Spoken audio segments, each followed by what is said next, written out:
നമസ്കാരം. മലയാളി വാർത്തയിലേക്ക് സ്വാഗതം. ഒടുവിൽ വഴങ്ങി നേപ്പാൾ സർക്കാർ. വൻ കലാപത്തിന് വഴിയൊരുക്കിയ സമൂഹ മാധ്യമ വിലക്ക് പിൻവലിച്ച് നേപ്പാൾ സർക്കാർ.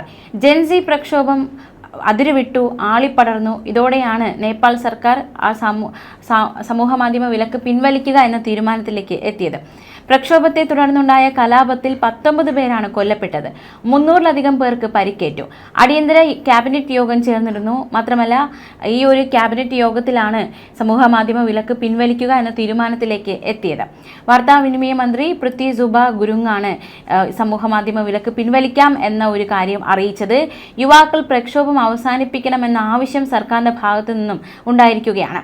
3 ദിവസം മുൻപാണ് ഇത്തരത്തിൽ വലിയൊരു പ്രതിഷേധത്തിലേക്ക് നയിച്ച ഒരു തീരുമാനമുണ്ടായത്. ഫേസ്ബുക്കും എക്സും ഉൾപ്പെടെ 26 സമൂഹ മാധ്യമങ്ങൾക്കാണ് നേപ്പാൾ സർക്കാർ വിലക്കേർപ്പെടുത്തിയത്. ജെൻസി വിപ്ലവം ഇതോടെ പൊട്ടിപ്പുറപ്പെടുകയായിരുന്നു. ജെൻസി വിപ്ലവം എന്ന പേരിൽ ആയിരക്കണക്കിന് യുവാക്കളാണ് എത്തിയത്. അവർ സംഘടിച്ചു. കാഠ്മണ്ഡു നഗരം അവർ കലാപഭൂമിയാക്കി. വലിയ രീതിയിലുള്ള പ്രതിഷേധം അരങ്ങേറി. ഇതോടെയാണ് നേപ്പാൾ സർക്കാർ ഈ ഒരു തീരുമാനത്തിൽ നിന്ന് അയവ് വരുത്തിയിരിക്കുന്നത്. പാർലമെന്റ് മന്ദിരത്തിന് സമീപം പ്രതിഷേധക്കാരെ തടയാൻ ശ്രമിച്ചു. പക്ഷേ ബാരിക്കേഡെല്ലാം മറികടന്ന് യുവാക്കൾ അകത്തേക്ക് കയറുന്ന സാഹചര്യമുണ്ടായി. മാത്രമല്ല, നേപ്പാൾ പ്രധാനമന്ത്രിയുടെ ഓഫീസിനടുത്തുവരെ പ്രതിഷേധക്കാർ എത്തി എന്നതും ഏറ്റവും ശ്രദ്ധേയം. ഇതോടെ ഈ പ്രതിഷേധക്കാരെ പിരിച്ചുവിടാനായി പോലീസ് ജലപീരങ്കി ഉപയോഗിക്കുന്നു, കണ്ണീർ വാതകം പ്രയോഗിക്കുന്നു. സ്ഥിതി നിയന്ത്രണാതീതമാകുന്നു. പിന്നെ തുടർന്നത് വെടിയുതിർക്കലിലേക്ക്, അതായത് വെടിവയ്പ്പിലേക്ക് കാര്യങ്ങൾ നയിക്കുന്ന സാഹചര്യമുണ്ടായി. സംഘർഷം വ്യാപിച്ചു. കാഠ്മണ്ഡുവിലും തന്ത്രപ്രധാന മേഖലകളിലും കർഫ്യൂ പ്രഖ്യാപിക്കുന്ന ഘട്ടത്തിൽ വരെ ഈ ഒരു പ്രക്ഷോഭം എത്തിയിരുന്നു. നഗരത്തിന്റെ നിയന്ത്രണം സൈന്യത്തിന്റെ കീഴിലായി, അതായത് ആ ഒരു നഗരത്തിന്റെ നിയന്ത്രണം മുഴുവൻ സൈന്യം ഏറ്റെടുക്കുന്ന തരത്തിലേക്ക് കാര്യങ്ങൾ നയിക്കപ്പെട്ടു.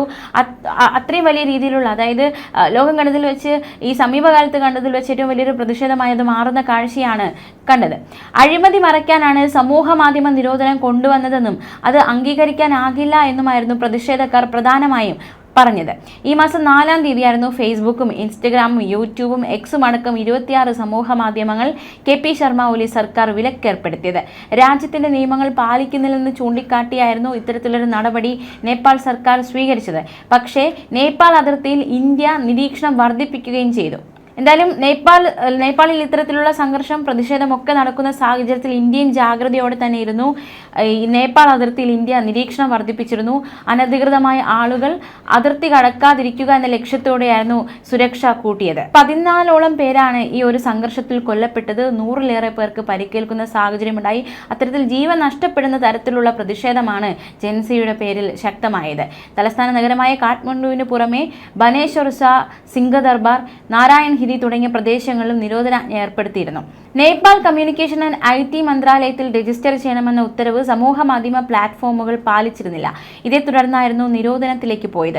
ഓഗസ്റ്റ് 28 മുതൽ ഒരാഴ്ചയ്ക്കുള്ളിൽ മന്ത്രാലയത്തിൽ രജിസ്റ്റർ ചെയ്യണമെന്ന് സമൂഹ മാധ്യമ കമ്പനികൾക്ക് നിർദ്ദേശം നൽകിയിരുന്നുവെന്ന് സർക്കാർ പുറത്തിറക്കിയ നോട്ടീസിൽ വ്യക്തമാക്കിയിരുന്നു. പക്ഷേ മെറ്റ, അതായത് Facebook, Instagram, WhatsApp, alphabet, YouTube, X, Reddit, LinkedIn തുടങ്ങിയ ആരും രജിസ്ട്രേഷൻ. നമസ്കാരം. മലയാളി വാർത്തയിലേക്ക് സ്വാഗതം.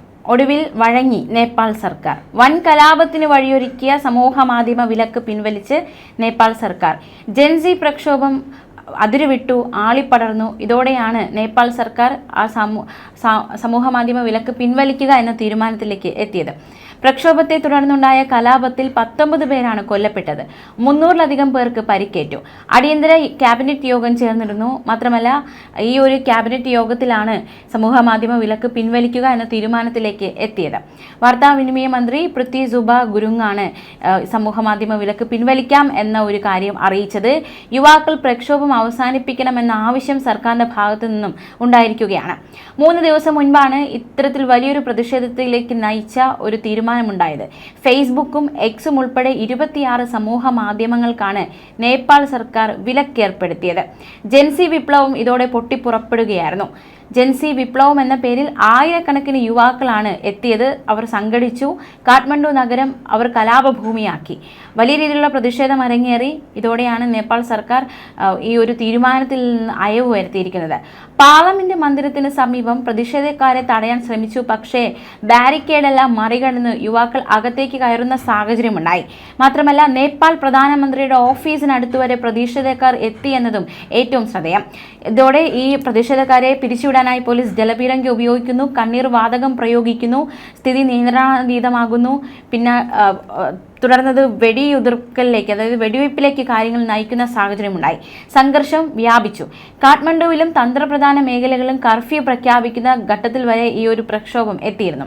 നഗരത്തിന്റെ നിയന്ത്രണം സൈന്യത്തിന്റെ കീഴിലായി, അതായത് ആ ഒരു നഗരത്തിന്റെ നിയന്ത്രണം മുഴുവൻ സൈന്യം ഏറ്റെടുക്കുന്ന തരത്തിലേക്ക് കാര്യങ്ങൾ നയിക്കപ്പെട്ടു. അത്രയും വലിയ രീതിയിലുള്ള, അതായത് ലോകം കണ്ടതിൽ വെച്ച്, ഈ സമീപകാലത്ത് കണ്ടതിൽ വെച്ച് ഏറ്റവും വലിയൊരു പ്രതിഷേധമായത് മാറുന്ന കാഴ്ചയാണ് കണ്ടത്. അഴിമതി മറയ്ക്കാനാണ് സമൂഹ മാധ്യമ നിരോധനം കൊണ്ടുവന്നതെന്നും അത് അംഗീകരിക്കാനാകില്ല എന്നുമായിരുന്നു പ്രതിഷേധക്കാർ പ്രധാനമായും പറഞ്ഞത്. ഈ മാസം 4-ാം തീയതിയായിരുന്നു ഫേസ്ബുക്കും ഇൻസ്റ്റഗ്രാമും യൂട്യൂബും എക്സും അടക്കം 26 സമൂഹ മാധ്യമങ്ങൾ KP ശർമ്മ ഒലി സർക്കാർ വിലക്കേർപ്പെടുത്തിയത്. രാജ്യത്തിന്റെ നിയമങ്ങൾ പാലിക്കുന്നില്ലെന്ന് ചൂണ്ടിക്കാട്ടിയായിരുന്നു ഇത്തരത്തിലൊരു നടപടി നേപ്പാൾ സർക്കാർ സ്വീകരിച്ചത്. പക്ഷേ നേപ്പാൾ അതിർത്തിയിൽ ഇന്ത്യ നിരീക്ഷണം വർദ്ധിപ്പിക്കുകയും ചെയ്തു. എന്തായാലും നേപ്പാളിൽ ഇത്തരത്തിലുള്ള സംഘർഷം, പ്രതിഷേധമൊക്കെ നടക്കുന്ന സാഹചര്യത്തിൽ ഇന്ത്യയും ജാഗ്രതയോടെ തന്നെ ഇരുന്നു. ഈ നേപ്പാൾ അതിർത്തിയിൽ ഇന്ത്യ നിരീക്ഷണം വർദ്ധിപ്പിച്ചിരുന്നു. അനധികൃതമായ ആളുകൾ അതിർത്തി കടക്കാതിരിക്കുക എന്ന ലക്ഷ്യത്തോടെയായിരുന്നു സുരക്ഷ കൂട്ടിയത്. 14ഓളം പേരാണ് ഈ ഒരു സംഘർഷത്തിൽ കൊല്ലപ്പെട്ടത്. 100-ലേറെ പേർക്ക് പരിക്കേൽക്കുന്ന സാഹചര്യമുണ്ടായി. അത്തരത്തിൽ ജീവൻ നഷ്ടപ്പെടുന്ന തരത്തിലുള്ള പ്രതിഷേധമാണ് ജെൻസിയുടെ പേരിൽ ശക്തമായത്. തലസ്ഥാന നഗരമായ കാഠ്മണ്ഡുവിന് പുറമെ ബനേശ്വർ, സിംഗദർബാർ, നാരായൺ തുടങ്ങിയ പ്രദേശങ്ങളിലും നിരോധനാജ്ഞ ഏർപ്പെടുത്തിയിരുന്നു. നേപ്പാൾ കമ്മ്യൂണിക്കേഷൻ ആൻഡ് IT മന്ത്രാലയത്തിൽ രജിസ്റ്റർ ചെയ്യണമെന്ന ഉത്തരവ് സമൂഹ മാധ്യമ പ്ലാറ്റ്ഫോമുകൾ പാലിച്ചിരുന്നില്ല. ഇതേ തുടർന്നായിരുന്നു നിരോധനത്തിലേക്ക് പോയത്. ഓഗസ്റ്റ് 28 മുതൽ ഒരാഴ്ചയ്ക്കുള്ളിൽ മന്ത്രാലയത്തിൽ രജിസ്റ്റർ ചെയ്യണമെന്ന് സമൂഹ മാധ്യമ കമ്പനികൾക്ക് നിർദ്ദേശം നൽകിയിരുന്നുവെന്ന് സർക്കാർ പുറത്തിറക്കിയ നോട്ടീസിൽ വ്യക്തമാക്കിയിരുന്നു. പക്ഷേ മെറ്റ, അതായത് Facebook, Instagram, WhatsApp, alphabet, YouTube, X, Reddit, LinkedIn തുടങ്ങിയ ആരും രജിസ്ട്രേഷനുള്ള അപേക്ഷ സമയപരിധിക്കുള്ളിൽ നൽകിയില്ല. കഴിഞ്ഞ വർഷം നേപ്പാൾ സുപ്രീം കോടതി പുറപ്പെടുവിച്ച വിധിയുടെ അടിസ്ഥാനത്തിലായിരുന്നു സർക്കാർ ഈ നീക്കം നടത്തിയത്. നേപ്പാളിൽ സമൂഹ മാധ്യമ പ്ലാറ്റ്ഫോമുകൾ തങ്ങളുടെ വക്താവിനെയും പരാതികൾ പരിഹരിക്കാനുള്ള ഗ്രീവൻസ് ഹാൻഡിലിംഗ് ഓഫീസറായി സ്വദേശിയെ നിയമിക്കണമെന്ന് സർക്കാർ ആവശ്യമുന്നയിച്ചു. അതും മുൻനിര സമൂഹ മാധ്യമ കമ്പനികൾ പാലിച്ചില്ല. മാത്രമല്ല ടിക്ടോക്ക്, വൈബർ, നിംബൂസ്, പോപ്പോ, ലൈവ് തുടങ്ങിയവർ സർക്കാരിൽ രജിസ്റ്റർ ചെയ്തു രാജ്യത്ത് പ്രവർത്തനം തുടരുകയും ചെയ്യുന്നുണ്ട്. ടെലിഗ്രാം, ഗ്ലോബൽ ഡയറി എന്നിവയുടെ അപേക്ഷകൾ പരിശോധിച്ചു വരികയാണ് എന്നാണ് വിവരം. സർക്കാർ പറയുന്നത് ഈ അഭിപ്രായ സ്വാതന്ത്ര്യത്തെ മാനിക്കുന്നു എന്നാണ്. മാത്രമല്ല നേരത്തെ ടെലഗ്രാമിന് നേപ്പാൾ നിരോധനം ഏർപ്പെടുത്തിയിരുന്നു. ഓൺലൈൻ തട്ടിപ്പിനും കള്ളപ്പണം വെളുപ്പിക്കലിനും ടെലഗ്രാം ഉപയോഗപ്പെടുത്തുന്നു എന്നതടക്കമുള്ള കാര്യങ്ങൾ ചൂണ്ടിക്കാട്ടിയിരുന്നു ഈ നടപടി സ്വീകരിക്കുന്നതിന് മുൻപേ. അതുമാത്രമല്ല കഴിഞ്ഞ വർഷം ടിക്ടോക്ക് നിരോധിക്കുന്ന സാഹചര്യമുണ്ടായി. നേപ്പാൾ സർക്കാരിന്റെ ചട്ടങ്ങൾ അനുസരിച്ച് പ്രവർത്തിക്കാമെന്ന് സമ്മതിച്ചതോടെ ഓഗസ്റ്റിലാണ് ടിക്ടോക്കിന്റെ നിരോധനം നീക്കിയത്. നേപ്പാളിൽ ഫേസ്ബുക്കിന് 1.35 കോടിയും ഇൻസ്റ്റഗ്രാമിന് 36 ലക്ഷം ഉപയോക്താക്കളുള്ള സാഹചര്യത്തിലാണ് ഈ ഒരു വിലക്ക് വന്നതെന്നതും ഏറ്റവും ശ്രദ്ധേയം. മാത്രമല്ല ഈ ഉപയോക്താക്കളിൽ പലരും തങ്ങളുടെ ബിസിനസ്സുകൾക്കായി സമൂഹ മാധ്യമങ്ങളെ ആശ്രയിക്കുന്നവരാണ്. സമൂഹ മാധ്യമങ്ങൾക്ക് വിലക്ക് ഏർപ്പെടുത്തിയതോടെ ഇവരുടെ വരുമാനം നിലയ്ക്കുന്ന സാഹചര്യമുണ്ടായി. പ്രധാനമായും ഈ ഒരു കാരണം കൊണ്ടാണ് പലരും തെരുവിലേക്ക് ഇറങ്ങിയതെന്നതും ഏറ്റവും ശ്രദ്ധേയം. സമൂഹ മാധ്യമങ്ങൾക്ക് നിയന്ത്രണം ഏർപ്പെടുത്തിയതിന്റെ പേരിൽ ആരംഭിച്ച പ്രക്ഷോഭം പതിയെ സർക്കാരിന്റെ അഴിമതിക്കെതിരെയുള്ള സമരമായി മാറുന്ന കാഴ്ചയാണ് നേപ്പാൾ കണ്ടത്. അതേസമയം ഈ പാർലമെന്റിലേക്ക് പ്രതിഷേധ മാർച്ച് നടന്നു. അതിനിടെയാണ് പോലീസ് വെടിവയ്പ് നടത്തിയത്. ഇതോടെ പ്രക്ഷോഭം കൂടുതൽ ശക്തമാവുകയായിരുന്നു. അതിശക്തമായ രീതിയിൽ തന്നെയാണ് ജെൻസി പ്രക്ഷോഭം നേപ്പാളിൽ അരങ്ങേറിയത്. അത് ഈ ഒരു പ്രക്ഷോഭത്തെ അടിച്ചമർത്താനുള്ള നീക്കമൊക്കെ നേപ്പാൾ ഭരണകൂടം നടത്തി. എന്തായാലും നേപ്പാൾ സർക്കാർ ആ ഒരു തീരുമാനത്തിലേക്ക്, ഒരു വിലക്ക് പിൻവലിക്കാമെന്ന തീരുമാനത്തിലേക്ക് എത്തിയിരിക്കുകയാണ്. പട്ടാളത്തെ വരെ ഇറക്കി ഈ പ്രക്ഷോഭക്കാരെ നേരിടാനുള്ള അത്തരത്തിലുള്ള സാഹചര്യത്തിലേക്കായിരുന്നു ഈ ഒരു പ്രതിഷേധം നീങ്ങിയത്. വിവിധ നഗരങ്ങളിൽ സൈന്യം ഇറങ്ങി എന്നതടക്കമുള്ള റിപ്പോർട്ടുകളൊക്കെ നേരത്തെ പുറത്തു വന്നതാണ്. യുവതലമുറയുടെ ആവശ്യങ്ങൾ അംഗീകരിക്കാതെ സുരക്ഷാ നടപടികൾ ശക്തമാക്കാനായിരുന്നു സർക്കാർ തീരുമാനിച്ചത്. കാഠ്മണ്ഡുവിലടക്കം നിരോധനാജ്ഞ പ്രഖ്യാപിച്ചു. പക്ഷേ പ്രതിഷേധക്കാർ നിരോധനാജ്ഞ ലംഘിച്ച് തെരുവിലിറങ്ങി. ഇത് നേപ്പാളിലെ സ്ഥിതിഗതികൾ അതീവ സങ്കീർണമാക്കുകയും ചെയ്തു. സംഘർഷം വ്യാപിക്കുന്നതിന്റെ പശ്ചാത്തലത്തിൽ നേപ്പാൾ സർക്കാർ അടിയന്തര യോഗം വിളിച്ചാണ് പട്ടാളത്തെ ഇറക്കുക എന്ന തീരുമാനത്തിലേക്ക് എത്തിയത്. എന്തായാലും ഈ ഒരു സമൂഹ മാധ്യമത്തിന് വിലക്കേർപ്പെടുത്തുക എന്നൊരു തീരുമാനത്തിൽ ഒരു അയവ് വരുത്തിയിരിക്കുകയാണ് നേപ്പാൾ സർക്കാർ. അതിൽ നിന്നും അവർ പിന്നോട്ട് വന്നിരിക്കുന്നു. ജെൻസി പ്രക്ഷോഭം ഏതാണ്ട് വിജയകരമായിരിക്കുന്നു എന്ന് തന്നെ ഈ ഒരു തീരുമാനത്തിൽ നിന്ന് മനസ്സിലാക്കാൻ സാധിക്കുന്നുണ്ട്. വലിയ രീതിയിലുള്ള പ്രക്ഷോഭം, ഒരുപാട് ജീവനുകൾ നഷ്ടമാകുന്ന രീതിയിലുള്ള പ്രതിഷേധം, മാത്രമല്ല ഒരുപാട് പേർ ഈ സമൂഹ മാധ്യമങ്ങളെ ആശ്രയിച്ച് ജോലി ചെയ്തിരുന്നു. അത് നഷ്ടമാകുന്ന സാഹചര്യം ഉണ്ടായപ്പോഴാണ് പ്രതിഷേധവും പ്രക്ഷോഭവുമായി തെരുവിലേക്ക് ഇറങ്ങുന്ന സാഹചര്യം ഉണ്ടായത്. തുടർന്ന് ഈ ഒരു തീരുമാനം അത് സർക്കാർ ഇപ്പോൾ അയവ് വരുത്തിയിരിക്കുകയാണ്. ഇതിനിടയിൽ ഒരുപാട് ജീവനുകൾ നഷ്ടമായി എന്നത് വേദനാജനകം തന്നെയായി മാറിയിരിക്കുകയാണ്. എന്തായാലും നേപ്പാൾ സർക്കാർ ഒരു അയവ് വരുത്തിയിരിക്കുന്നു. വൻ കലാപത്തിന് വഴിയൊരുക്കിയ വലിയ രീതിയിലുള്ള രാജ്യം കണ്ട സമീപകാലത്ത് കണ്ട ഏറ്റവും വലിയ ഒരു കലാപത്തിന് വഴിയൊരുക്കിയ സമൂഹ മാധ്യമ വിലക്ക് നേപ്പാൾ സർക്കാർ നിലവിൽ പിൻവലിച്ചിരിക്കുകയാണ്. ഈ തീരുമാനത്തിൻ്റെ കൂടുതൽ വിശദാംശങ്ങളടക്കം പുറത്തു വരേണ്ടതായിട്ടുണ്ട്.